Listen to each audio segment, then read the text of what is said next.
Boa noite a todos, a quem está aqui presente, a quem está acompanhando através da live do Facebook. Então, aqui está chovendo bastante, então acredito um pouco atrapalhou o nosso encontro, mas colocamos tudo nas mãos de Deus e pedido também a intercessão de São Luís Gonzaga, padroeiro desta paróquia, padroeiro dos jovens que, falando de política, eles não são menos protagonistas dos adultos, chamados a compreender e amar a política como instrumento de evangelização. E hoje, nesta noite, a poucos dias das eleições, queremos mesmo frisar este aspecto. A política, nós a entendemos como um instrumento da evangelização. E por isso iniciamos esse nosso encontro pedindo a intercessão da nossa Mãe Maria e vamos rezar juntos então. Ave Maria, cheia de graça, o Senhor é convosco, bendita sois vós entre as mulheres, bendito é o fruto do vosso ventre, Jesus. Santa Maria, Mãe de Deus, rogai por nós, pecadores, agora e na hora de nossa morte. Amém. Nos encontros passados, nós falamos muito sobre princípios e valores que o cristão busca viver e compreender para que sejam as bases do seu agir como cristão envolvido na sociedade, então como pessoa que se propõe na sociedade para participar a vida com os outros, então também a tudo aquilo que tem a ver com os direitos e deveres de cada cidadão.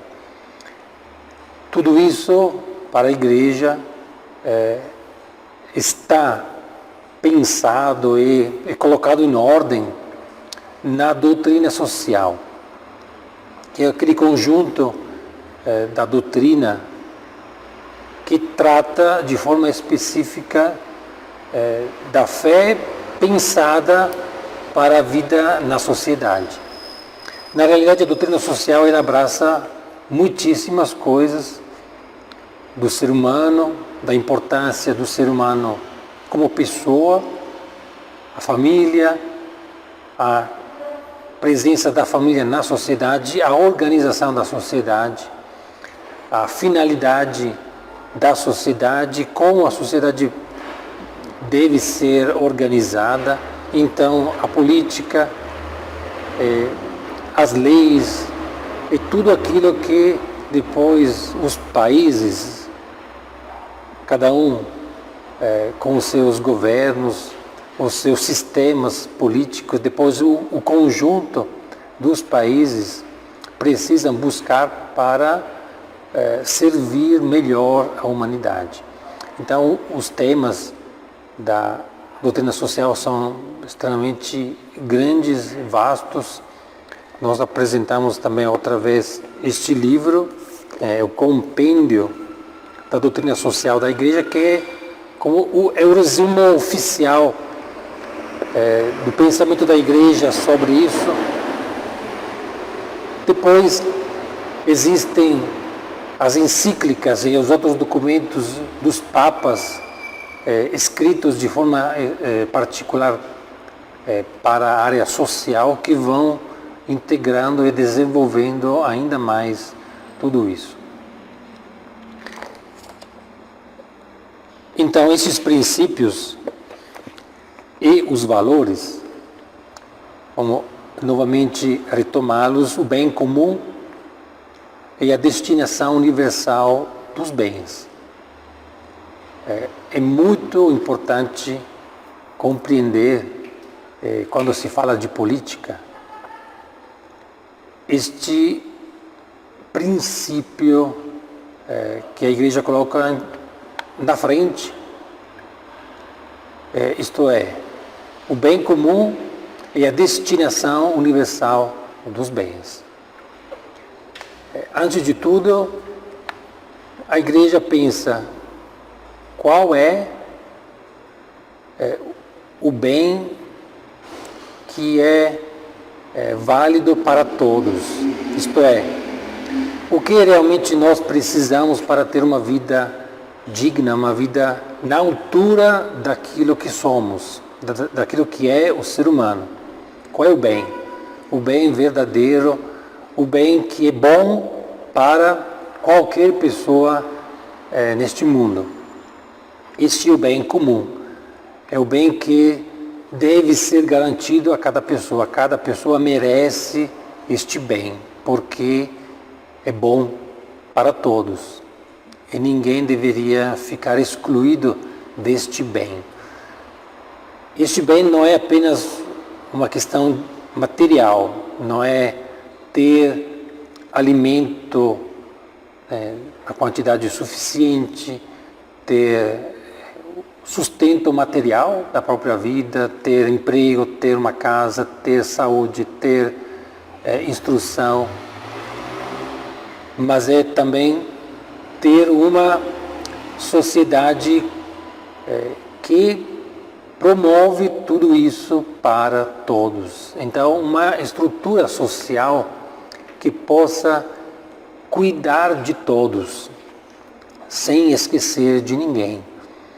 Uma sociedade que vai se disponibilizando para que as pessoas, tanto quem está dentro daquela sociedade quanto os de fora, reconhecendo que a humanidade, depois vamos ver melhor, está interligada com todos os países, todas as culturas. Então, o bem de todos.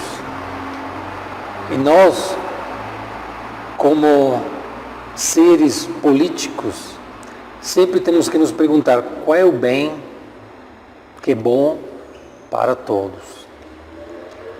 E este bem é para todas as pessoas, sem exclusão. Todos os bens materiais devem servir para isso. Então, os bens materiais têm uma destinação universal para todo mundo. Para que pessoas não fiquem privadas do necessário para viver. E é claro que nós vivemos num mundo que não realiza tudo isso. Vivemos numa sociedade ainda onde milhões de pessoas morrem de fome, vivem em condições subhumanas, sofrem injustiças de todo tipo. Existem guerras, existem países que se permitem de fazer guerra aos outros.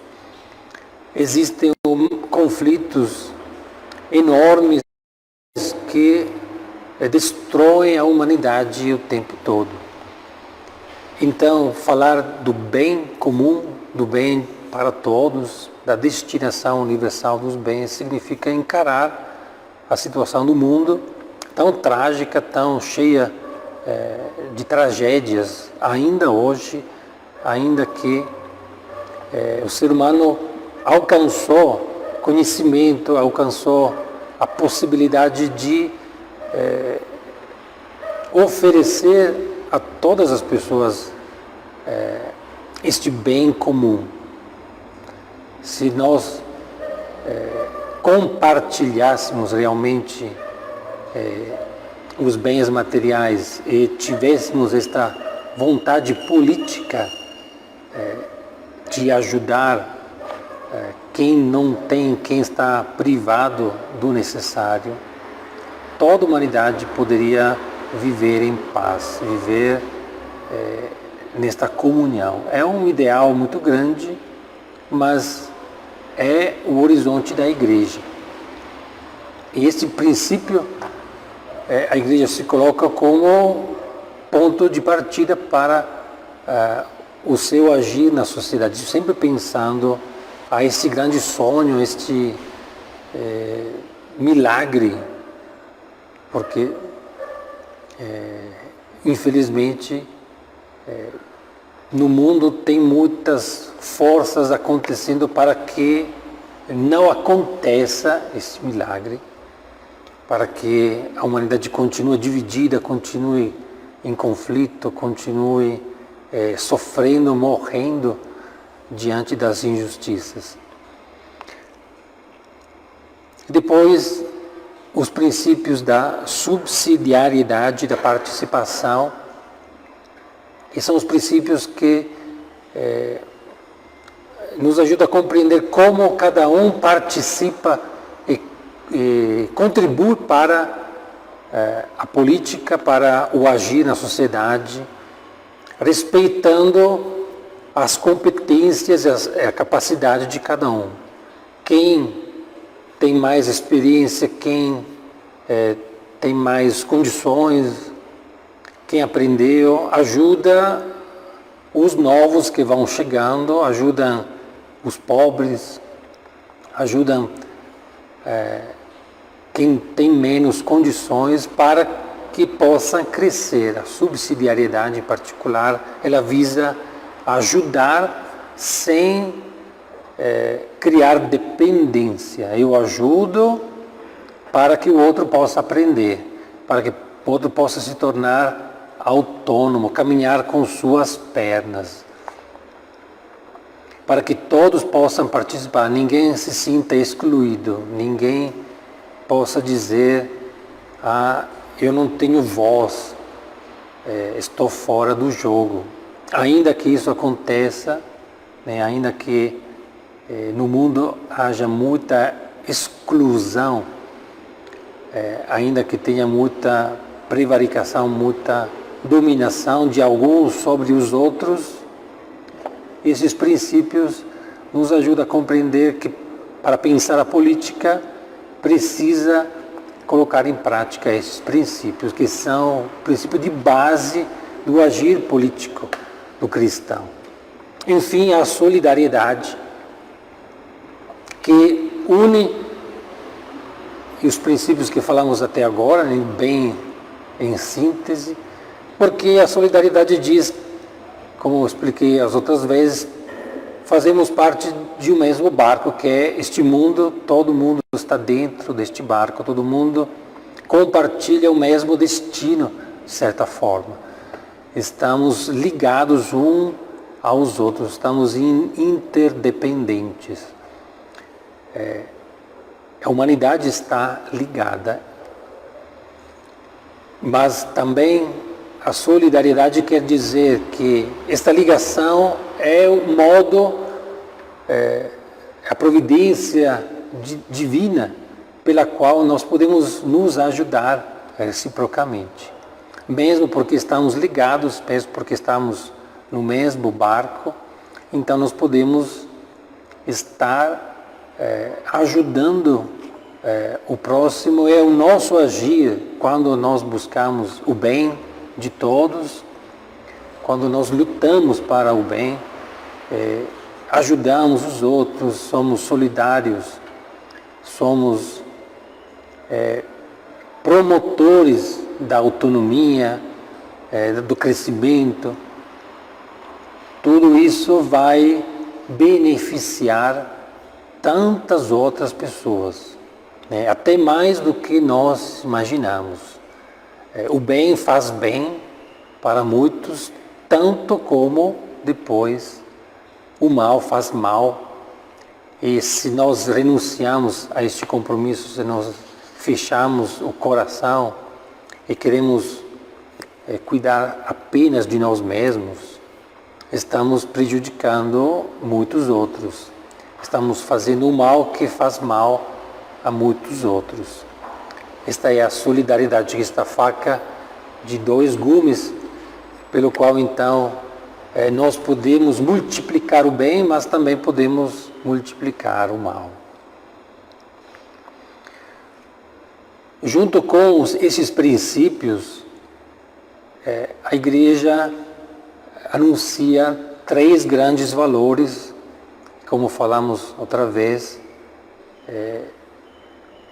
pensando à luz da fé, da esperança e da caridade, isto é, aquelas virtudes que nos colocam em comunhão com Deus, através da fé, da esperança e da caridade, nós vivemos Deus na nossa vida do dia a dia. A igreja partilha entre si e com a humanidade esta presença de Deus, Jesus entre nós, através da fé, da esperança e da caridade. Estas virtudes teologais, depois, na prática, na vida social, no nosso empenho político, elas podem, ser traduzidas em verdade, liberdade e justiça. No sentido que o amor de Deus para nós, esta certeza do amor de Deus para nós, ela nos ajuda a sermos pessoas verdadeiras. Assim como Deus é verdadeiro conosco, nós somos verdadeiros entre nós. É a verdade de quem somos, daquilo que fazemos individualmente e juntos, sempre deve estar à frente, né, do nosso compromisso. Sermos pessoas verdadeiras, sinceras, fiéis, uns para os outros. Eu comigo mesmo, nós com os outros. A verdade. Tanto quanto é verdade que Deus nos ama, que nos dá a sua presença, nós também somos verdadeiros conosco e com os outros. O compromisso é o valor. É aquilo que vale.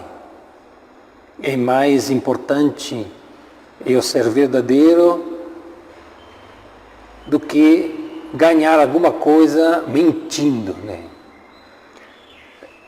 A mentira não vale tanto quanto a verdade. E ainda que alguns possam tirar muito proveito mentindo, mas o fruto da verdade para o cristão é sempre mais importante.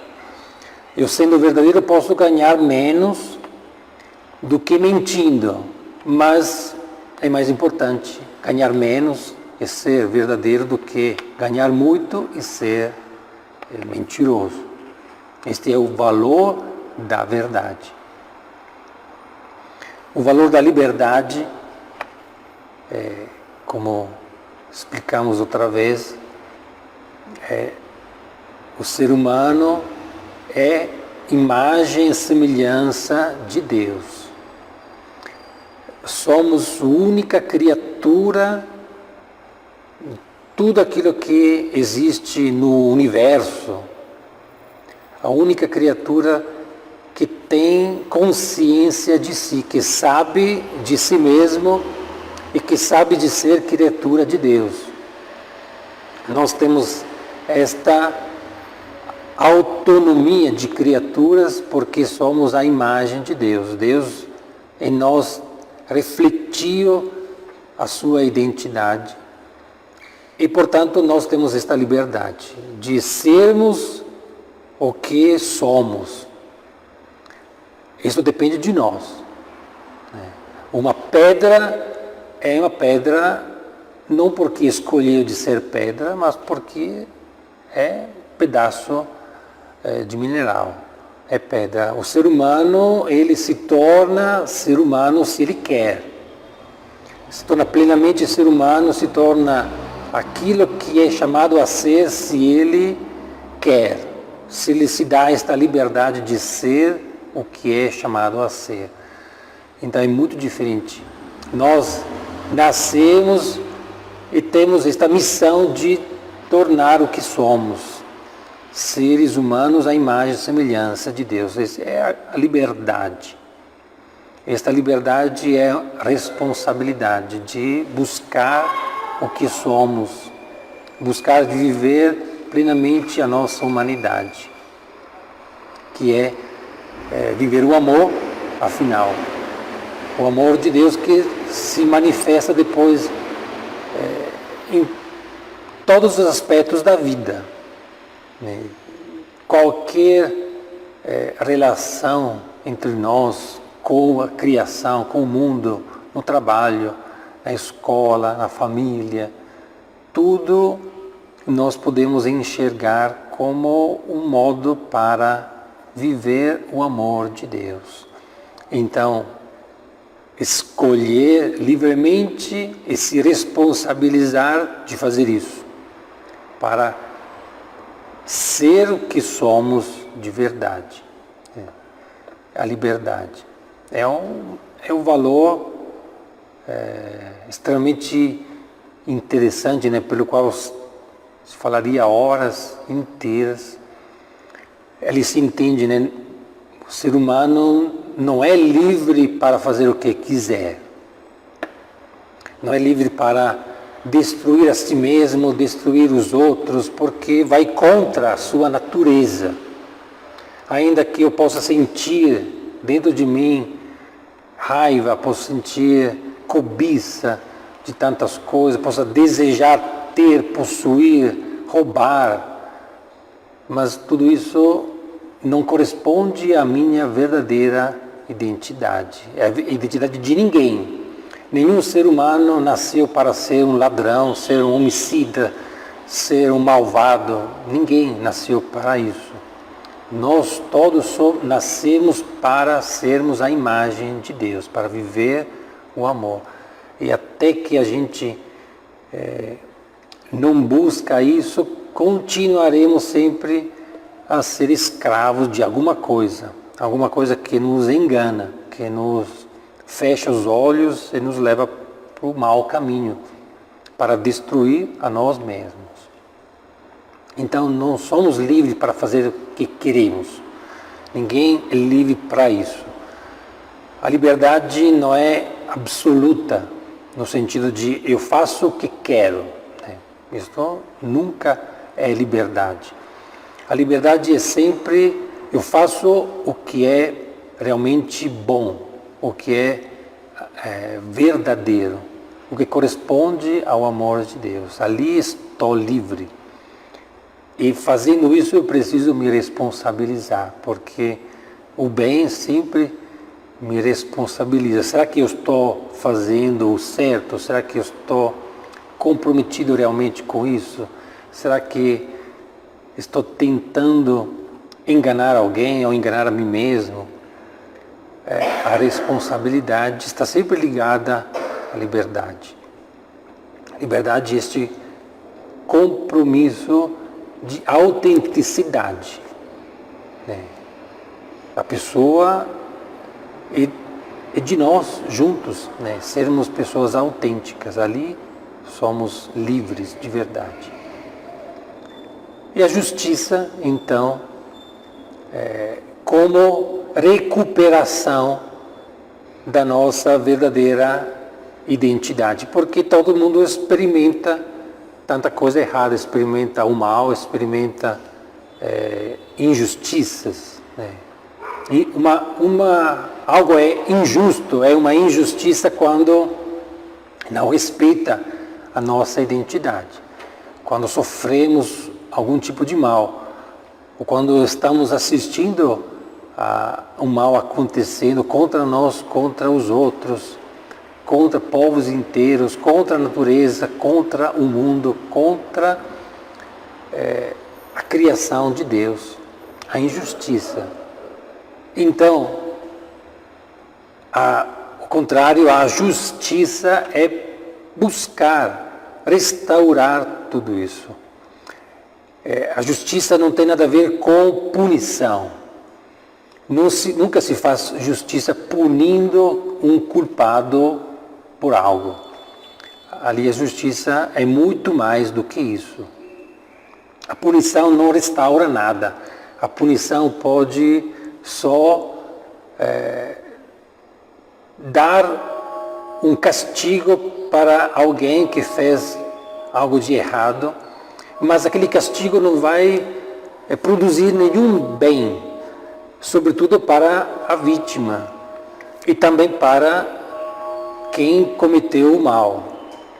Então, o valor da justiça não tem nada a ver com punir os culpados, os malvados, mas tem a ver com restaurar o bem, tanto nas vítimas quanto nos malvados, e fazer com que eles possam recuperar a própria liberdade, no sentido de querer fazer o bem, deixar de fazer o mal, querer fazer o bem. Esta é a verdadeira justiça. Uma justiça que vai além, depois, das coisas materiais, porque muitas vezes nós podemos sofrer uma injustiça, ficar privados de algo de material que nunca mais se pode recuperar, ou perder pessoas, perder uma situação de vida que nunca mais poderá ser recuperada. E ali a justiça fica impossível. Ali, claro, o cristão enxerga uma justiça completa só na vida eterna, só na comunhão com Deus. Nós vamos caminhando para uma restauração final da humanidade, em que Deus vai restaurar completamente tudo. Mas neste caminho, então, o cristão se compromete. Eu posso sofrer aqui neste mundo, posso perder tantas coisas, mas não posso perder a esperança e a minha missão.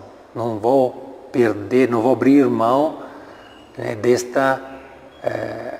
deste sonho que é o sonho de Deus para nós. O cristão é sempre uma pessoa otimista, que enxerga a realidade percebendo onde Deus está olhando, onde Deus está pronto para construir algo de novo, para restaurar e para abrir caminhos novos, ainda que a gente possa perder muitas coisas.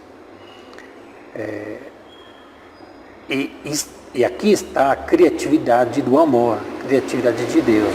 Tem pessoas, acredito que todos conhecemos pessoas que, mesmo tendo perdido algo que parece indispensável, mas através do amor, do encontro com Deus, elas encontram caminhos novos, encontram a forma de resgatar, de recuperar algo, até criar algo que antes seria impossível. Nesses dias, eu assisti a um vídeo na internet de uma mulher que perdeu os 2 braços, um acidente quando criança, quando menina. E ela falava que, mesmo sem os 2 braços, com o encontro com Jesus, ela se encontrou como pessoa, se restaurou como pessoa. Ela, de certa forma, passou por uma perda que para nós seria uma coisa absolutamente trágica e negativa, mas esta pessoa enxerga nisso um caminho de providência, que é muito difícil de entender, mas isso nos ajuda a compreender a justiça de forma correta. A justiça vai sempre além da perda, porque a perda nos trava no castigo de quem provocou esta perda, e nos fecha na vingança, nos impede de crescer, nos impede de criar caminhos novos, nos impede de oferecer aos outros a criatividade de Deus e a nós mesmos também. Porque quando a gente se fecha na perda, na mágoa, no rancor, no ódio, no desejo de vingança, ali não acontece nenhuma justiça, o bem não pode ser restaurado, a gente fica só com o mal. E nós estamos numa sociedade que muitas vezes se fecha em tudo isso.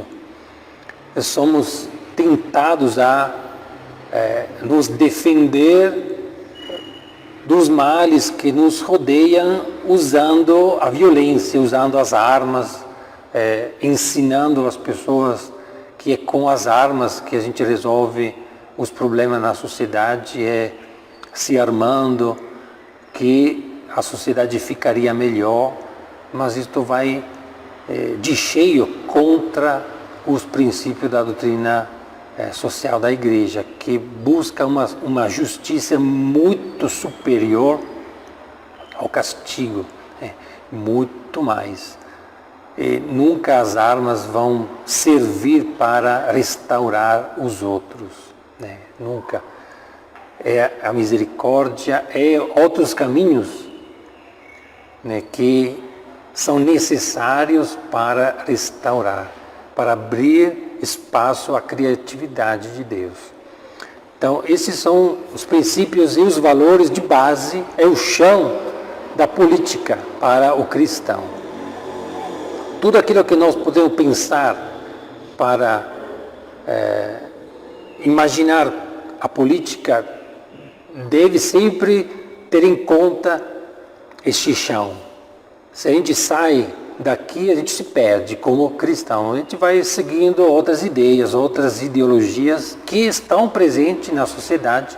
O cristão, aliás, deverá se confrontar, deverá tentar entrar em diálogo com quem pensa diferente desta base. É bastante gente que pensa diferente do pensamento da Igreja. Até entre os cristãos existem diferenças enormes. Isto complica muito o nosso agir na sociedade.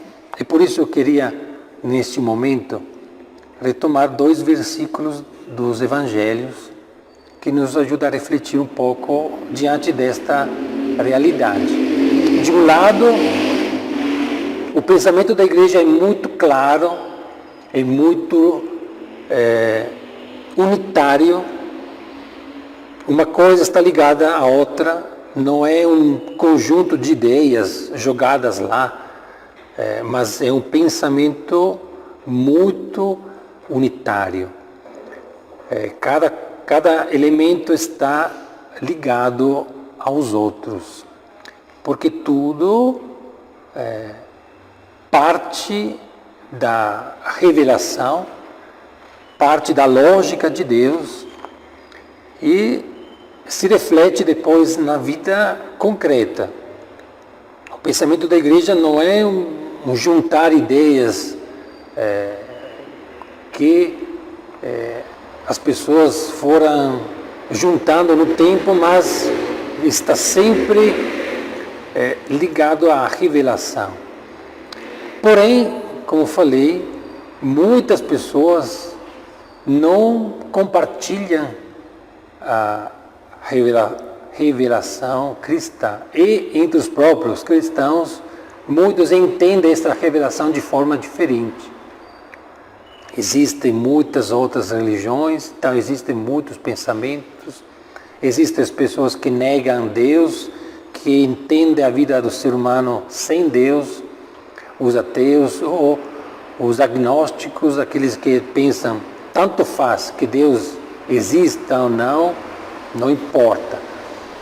Então, na sociedade existem modos de entender a vida muito, muito diferentes. O cristão, ele parte de qual ponto na prática? Ele tem a sua visão das coisas, sua visão do ser humano, do mundo, mas na prática ele parte de quê? Na doutrina social da Igreja se fala assim: a pessoa humana é o fundamento e fim da convivência política e social.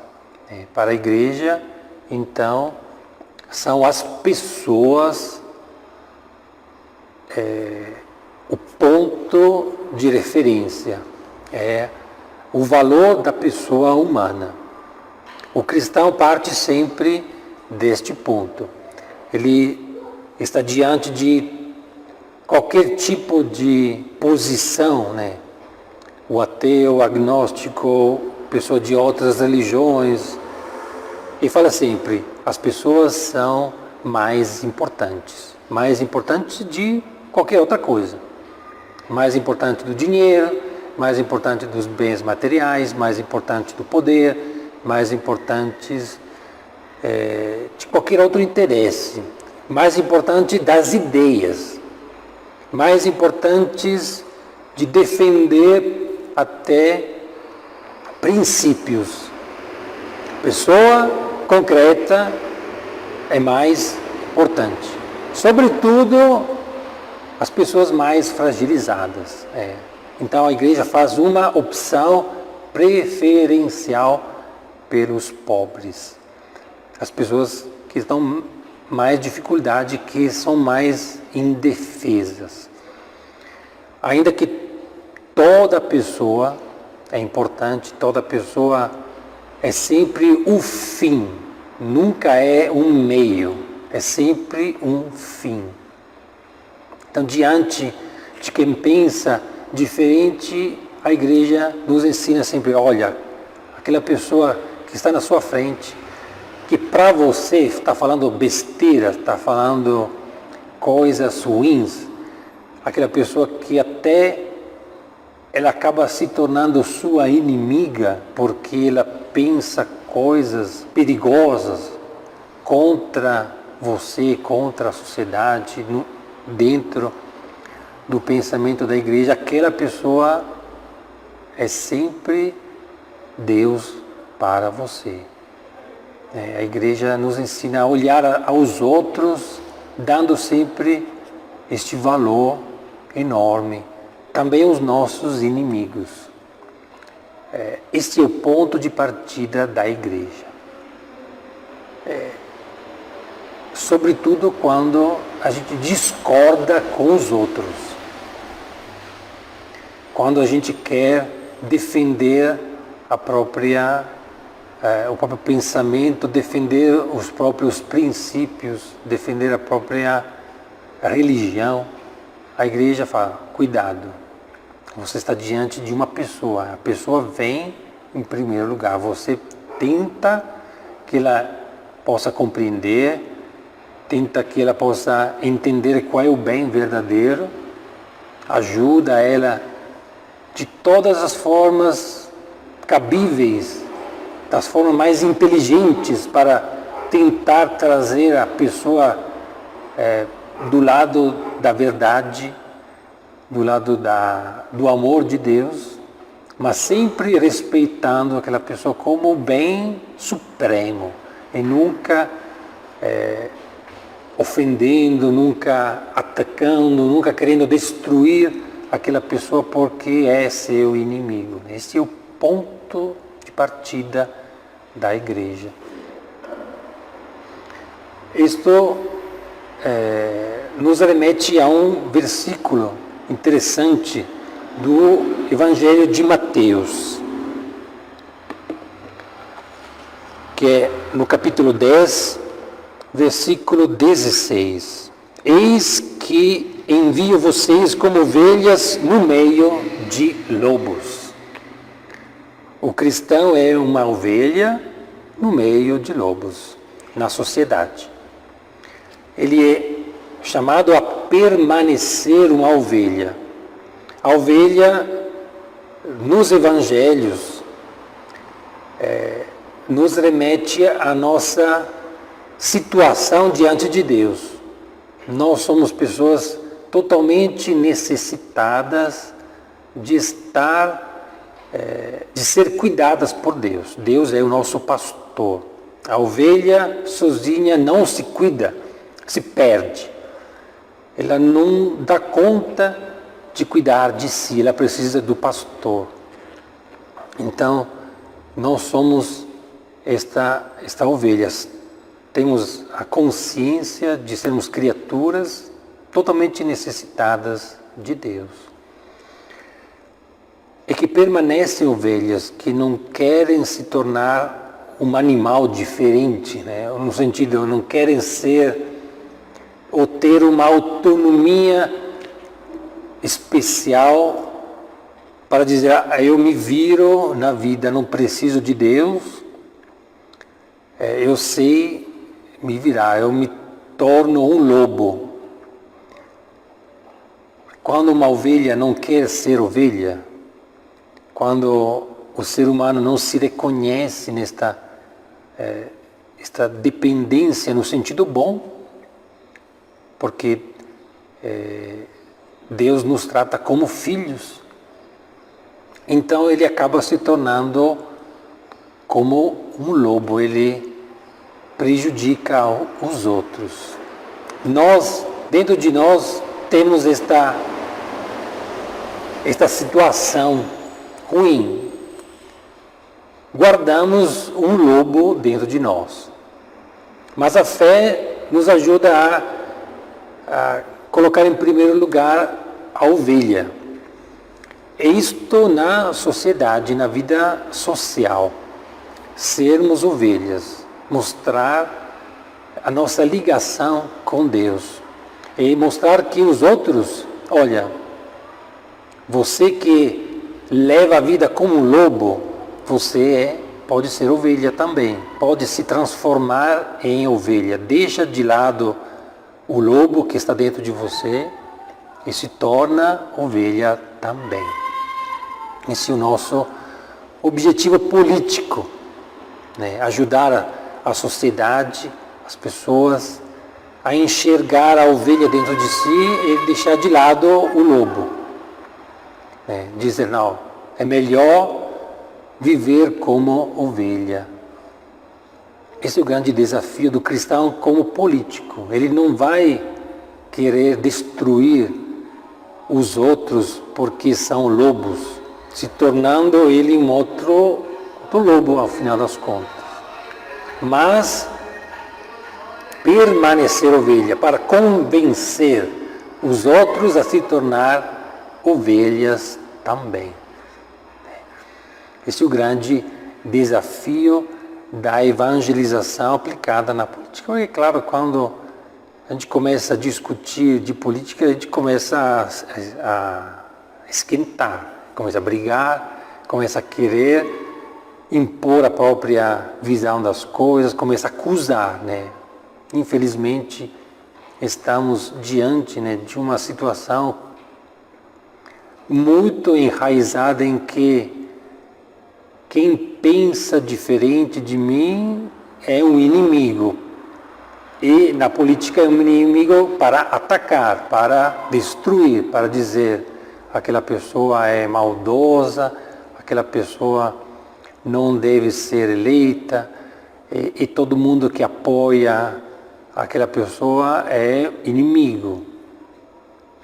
Nós estamos neste ponto. A sociedade, infelizmente, se tornou acostumada a tratar a política dessa forma. Mas isto não é um proceder da igreja.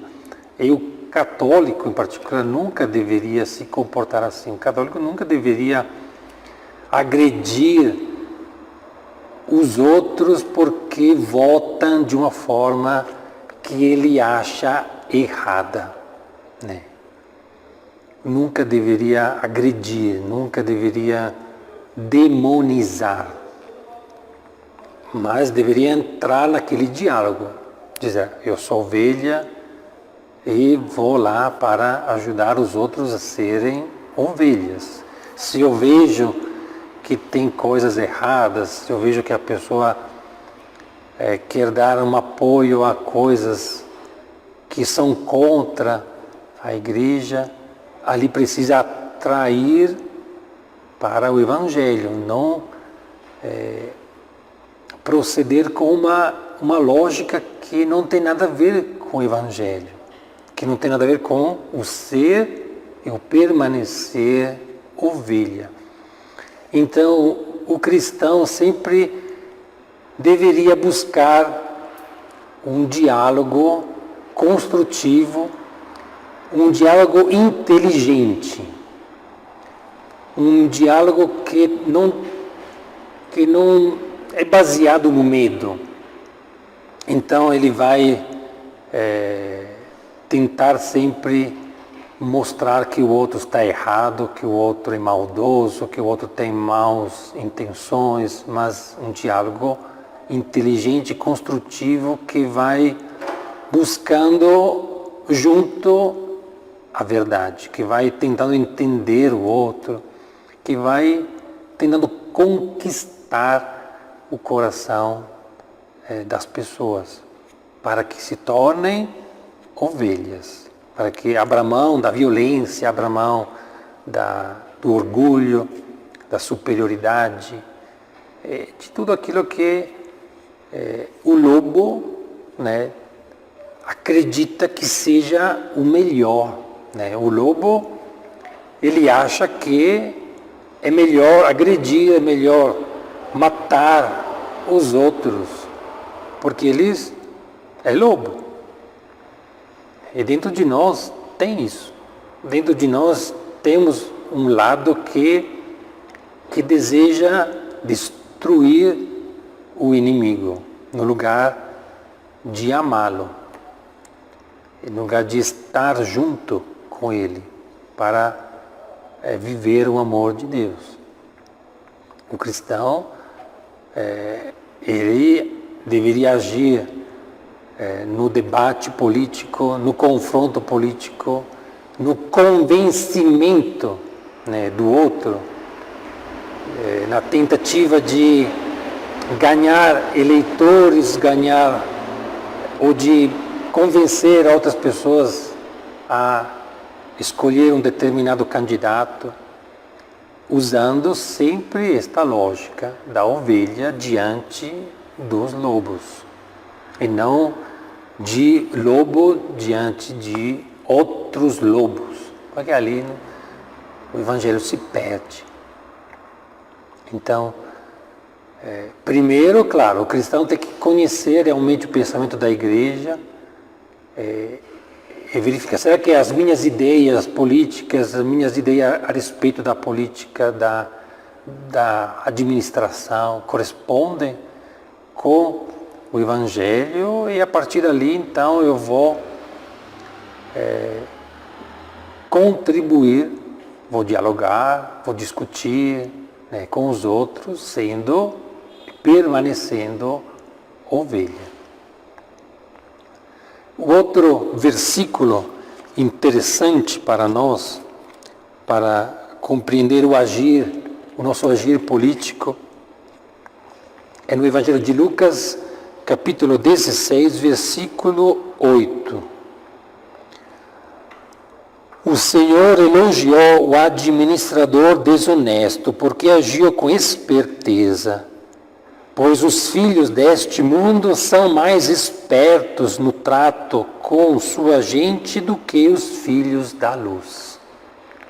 Este versículo termina uma parábola de Jesus do administrador esperto, né, daquele que foi descoberto roubar. Então ele, antes de entregar o cargo, ele foi fazendo concessões aos devedores do padrão, para que depois eles pudessem recebê-lo, uma vez que ficava sem emprego, né?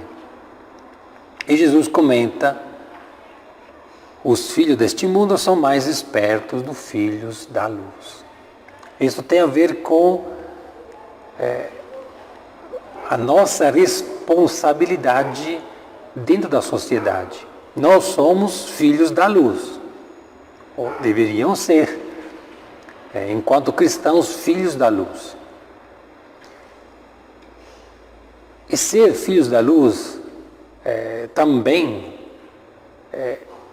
significa ter um compromisso, uma missão.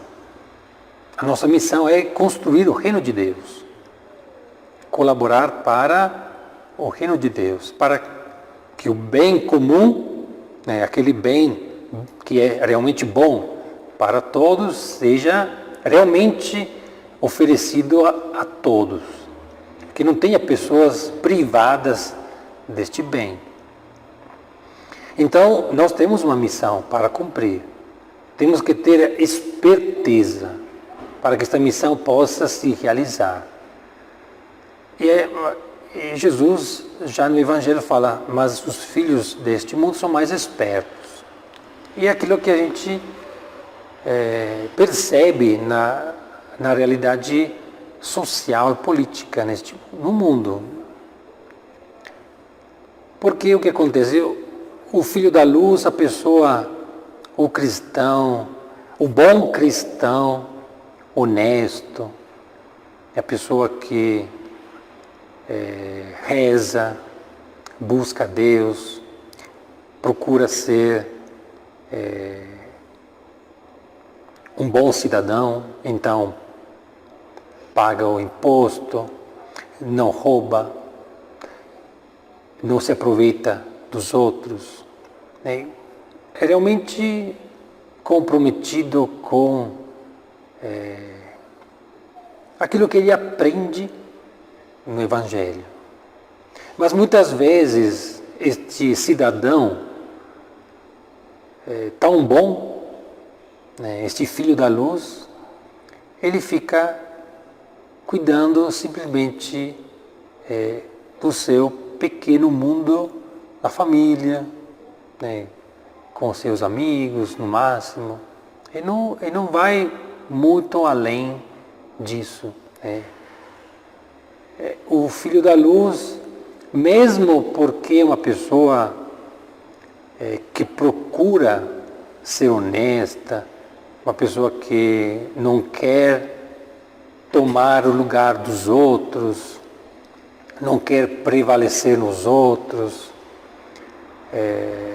não quer se mostrar, não quer se achar melhor dos outros. Então, que tem uma certa humildade, que se entende, nossa, mas eu sou um pecador, eu preciso sempre da ajuda de Deus, então que não se acha melhor dos outros. Esse cidadão, ele acaba sempre recuando. Eu não vou assumir um papel que eu acho maior das minhas possibilidades. Então esse cidadão acaba recuando. Mas quando o cidadão bom recua, simplesmente tem uma vaga que fica livre. E quem que vai ocupar a vaga livre? O esperto, o filho do mundo, no sentido, o ladrão, quem quer se aproveitar. Toda vez que a gente recua, toda vez que a gente não assume uma responsabilidade, aquela responsabilidade, aquela vaga fica livre para quem quer se aproveitar disso, para tirar vantagem para si. Por isso, Jesus fala, os filhos deste mundo são mais espertos, porque eles têm mais iniciativas de ocupar lugares que não são para eles. Enquanto os filhos da luz renunciam de ocupar os lugares que, na realidade, são feitos para eles. Esta é a grande tragédia na sociedade. Os bons ficam recuando porque são bons, porque não se acham melhores dos outros. Enquanto os ruins, que são ruins de verdade, eles se acham sempre melhores dos outros, porque são ruins. E acaba ocupando os lugares que são os bons. Mas Jesus nos fala desta realidade para que a gente reverta tudo isso. São ainda muito poucos aqueles que, sendo bons, assumem esta bondade para servir a sociedade. São poucas pessoas honestas que assumem responsabilidade. Isto vale não apenas na sociedade civil, também na realidade paroquial, dentro da igreja. São muito poucos aqueles que, se sentindo pequenos, se sentindo sem grandes capacidades, mas que buscam ser pessoas retas, se oferecem para assumir um papel de responsabilidade. As pessoas preferem ficar sentadas nos bancos das igrejas, escutar o padre falar e voltar para casa. E não são muito dispostas a assumir um papel ativo na vida da igreja. E então acontece que o católico praticante não passa de 2% dos católicos. O católico que vai à missa, que assume, pelo menos assume a responsabilidade de viver a fé comunitariamente, é 2% do católico IBGE, do católico que se declara católico, da pessoa que se declara católica. Mas entre os católicos praticantes, quem assume um papel pastoral, que se coloca à disposição para fazer funcionar uma paróquia, é ainda o 2%. De todo católico que senta no banco da igreja. Isto vale também na sociedade. As pessoas, são muito poucas as pessoas que assumem responsabilidade social, uma responsabilidade comunitária. São poucas. A grande maioria fica sentada. E não porque sejam pessoas ruins, mas pode até ser pessoas muito boas, pessoas retas, pessoas honestas, pessoas trabalhadoras, mas elas não se sentem responsáveis de ocupar determinados cargos e lugares. Não quero me meter, não quero, ou tem medo, eu não vou entrar em política, porque lá na política tem só os filhos do mundo. Mas é claro, se a gente deixa todas as vagas para eles, é claro que eles ocupam, não fica te esperando que os bons assumam, eles vão ocupar todos os lugares possíveis. Então, o católico, verdadeiramente católico, deveria sempre ser uma pessoa que se questiona realmente, eu estou fazendo a minha parte, eu estou dando minha contribuição, eu estou cultivando em mim um papel ativo na sociedade, a qualquer nível. A igreja motiva as pessoas a constituir os grupos de fé e política, por exemplo. Este é o primeiro passo. Todos que estão escutando agora, não somos pessoas engajadas num grupo de fé e política. Poderíamos ser.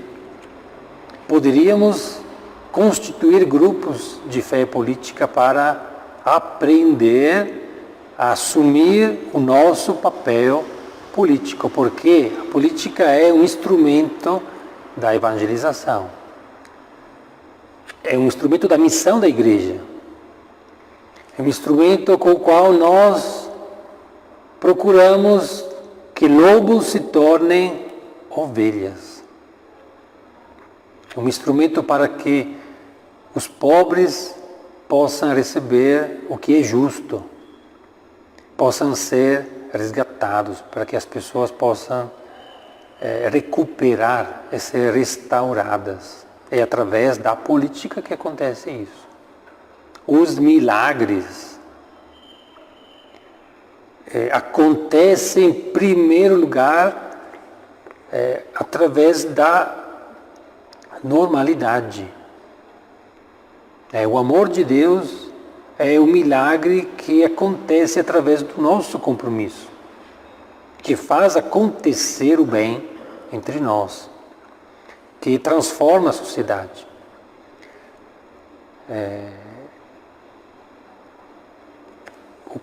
Os cristãos são muito preocupados neste tempo de defender a família, por exemplo, defender a vida, defender determinados valores. Mas de que forma?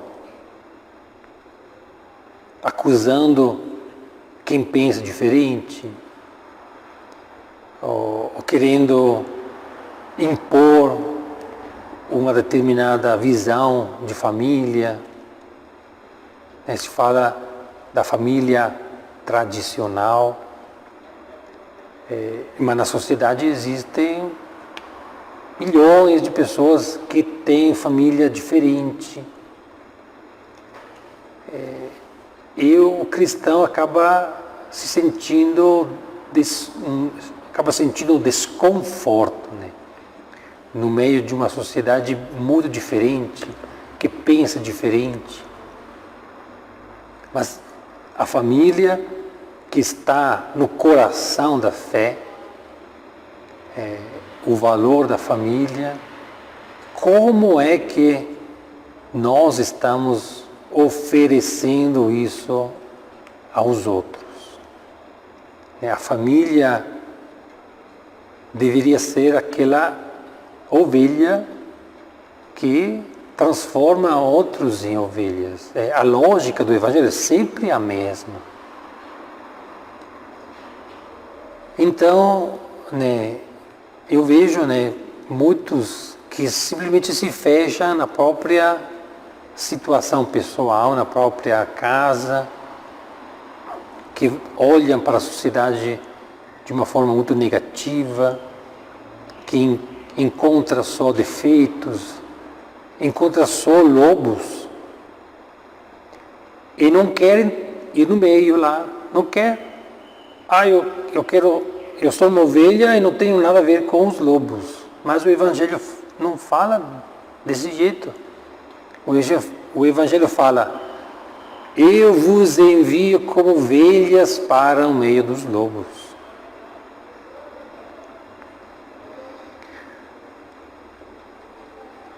Para ter aquela esperteza do Espírito Santo, para tentar e acreditar que a gente pode transformar os outros.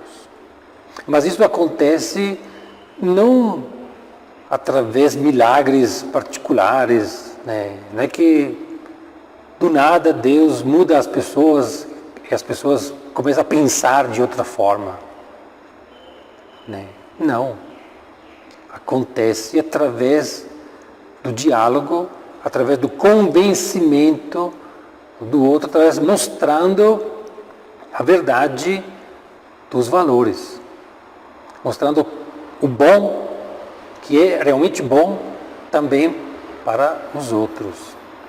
Isso é um trabalho que demanda compromisso, demanda engajamento. Eu não posso ficar na minha casinha, deitado no meu sofá, assistindo a minha novela preferida e pronto.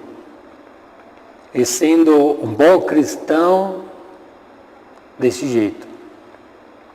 Dessa forma o mundo só vai se enchendo de lobos, não vai se enchendo de ovelhas. O mundo se transforma saindo, fazendo aquilo que Jesus fez. Ele que estava lá no céu, o Filho, saiu do céu para vir aqui, neste mundo, para nos transformar.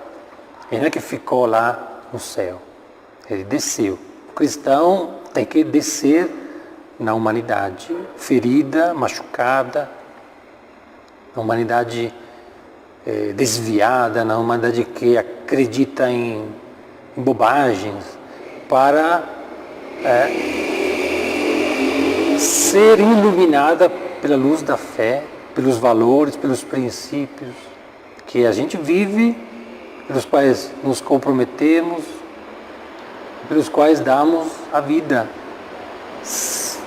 Isto é, permanecendo ovelhas, sem a gente ceder e se transformar em lobos para defender o Evangelho.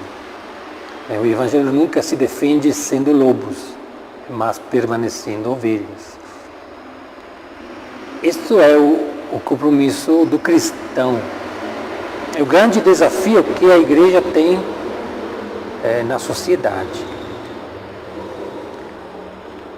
Infelizmente, muitos estão cedendo, estão preferindo ser lobos para defender a fé cristã. Isso é aquilo que está acontecendo, pelo menos entre os cristãos. E os cristãos são muito divididos, são muito inimigos entre si, né? Nas nossas comunidades, nas nossas famílias, já há vários anos, irmãos não se fala mais porque são divididos pelo pensamento político. Eles acabaram se deixando contaminar pelos filhos do mundo, né? Pela lógica do mundo, achando que estão vivendo a fé, achando que estão defendendo os valores da religião, se tornando lobos, né? Agredindo os outros, falando mal dos outros, e por diante, né? É muito raro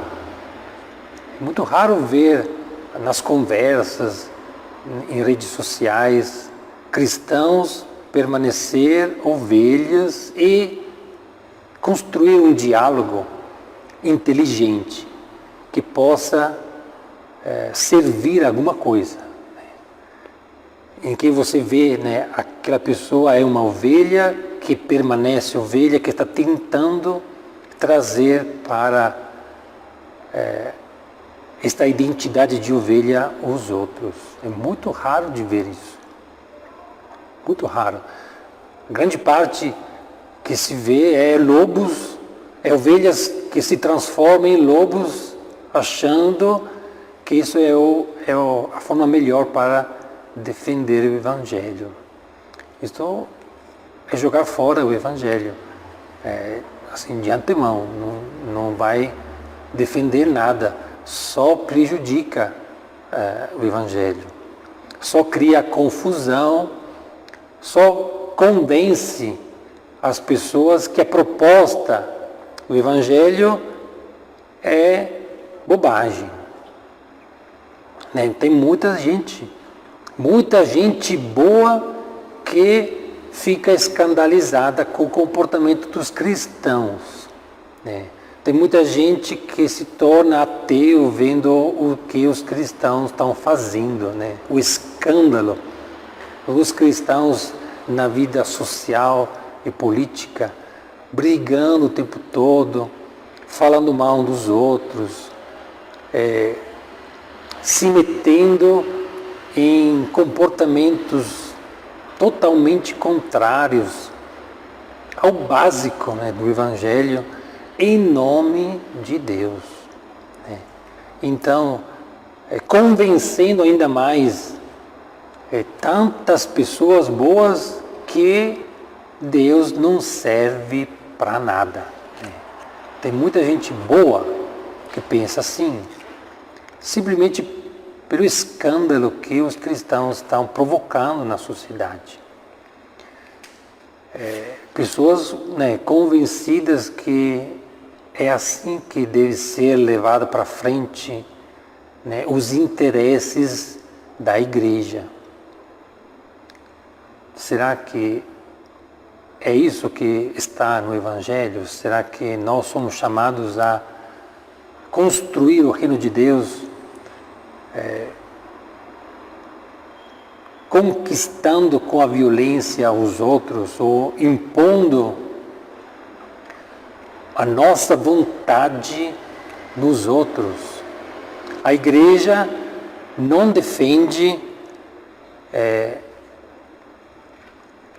o Estado teocrático, como falei outra vez. Pelo menos a Igreja Católica não acredita no Estado teocrático, no sentido, o Estado funciona com a lei da Igreja, é a Igreja que manda, e as pessoas têm que obedecer por força de lei. Se você não obedece aos mandamentos da Igreja, você vai para a cadeia, né? A Igreja não tem nenhuma pretensão que o Estado funcione desse jeito. Não é foi a imposição da fé da Igreja, do pensamento da Igreja, que o bem de todos é alcançado, né? Que as pessoas são respeitadas. Não é assim. São outros caminhos. O caminho do diálogo inteligente, do diálogo que busca promover a pessoa, que busca sempre o bem, que busca nos outros tudo aquilo que pode me ajudar para concordar naquilo que é justo, naquilo que é digno, né? O católico, por isso, ele tem que participar em todos os partidos possíveis para trazer os partidos dentro da realidade social a um jogo inteligente e bom, né? Ser esperto. O católico, nós temos que ser espertos, no sentido de ocupar quanto mais vagas possíveis, para deixar os lobos não ter poder na sociedade, não ter aquele poder de influência para que as pessoas, o povo, ache melhor ser lobo do que ser ovelha, né? Então, todos os partidos políticos devem ser influenciados por pessoas que assumem esta missão. Todos os partidos. Os católicos não têm que fugir dos partidos. Aquele partido é um partido ruim. A não ser, claro, partidos que defendam, assim, de forma direta, estatutária, coisas contrárias aos princípios fundamentais. Mas, por exemplo, aqui no Brasil não existe nenhum partido desse jeito. Todos reconhecem a ordem democrática, todos podem ser influenciados positivamente para construir junto com os outros, né, para tentar trazer para o bem os outros. Esse é o jogo que o católico deveria fazer. É um jogo muito difícil, porque as regras da fé são muito desafiadoras para nós. Permanecer ovelha diante dos lobos e ter a criatividade do espírito no contato com as pessoas. Nunca enfrentar um lobo se tornando lobo, mas permanecendo ovelha. E com este desafio, então, vamos concluir o nosso encontro com o voto, voto no sentido de compromisso. Vamos votar, em primeiro lugar, não vamos deixar de votar, vamos dar a nossa contribuição, vamos escolher os nossos candidatos, tentando encontrar pessoas que tenham esses compromissos, pessoas de bem, que querem enfrentar a sociedade com os instrumentos do Evangelho, não com instrumentos do mundo. Mas precisa procurar estas pessoas e investir nessas pessoas. Talvez é você mesmo que está ali, eleitor, que está escutando, pode ser esta pessoa boa, que pode se tornar candidato. Seu filho, sua filha, seu neto.